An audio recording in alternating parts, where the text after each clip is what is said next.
Rising concerns about the banking industry are reaching world markets. International regulators now trying to stabilize the financial market following bank collapses in the U.S. and a big bank buyout abroad. Capitol Hill correspondent Matt Galka has the latest on what regulators are trying to do to get the situation under control. Matt? Well, Jenna, the bank failures in the United States led to global panic.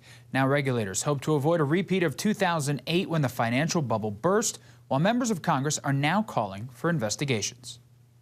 Has emerged for New York-based Signature Bank. New York Community Bank is putting up almost $3 billion to acquire the failed financial institution. Signature became the second bank to fail last week after Silicon Valley Bank collapsed. SVB is still awaiting a buyer. Now comes word the Federal Reserve reportedly knew SVB had red flags as far back as 2021, when it learned the bank might not have enough cash to handle a crisis. Senator Elizabeth Warren calling for an investigation into the regulatory process. What happened was exactly what we should have predicted, and that is the banks, these big multi-billion-dollar banks, loaded up on risk.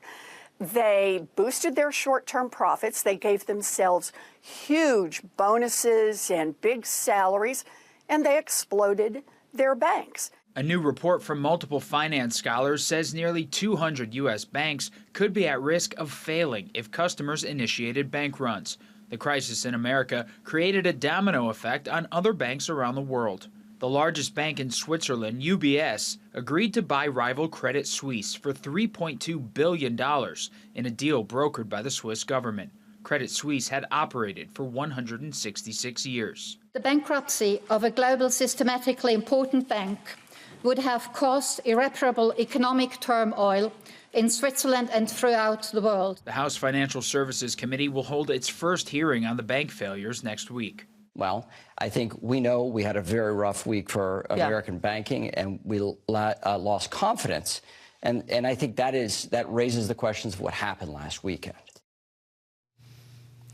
Bloomberg reports billionaire investor Warren Buffett has had multiple conversations with the Biden administration about the current crisis. There's a possibility Buffett could invest in regional banks. He helped Goldman Sachs and Bank of America when they were hit hard by financial trouble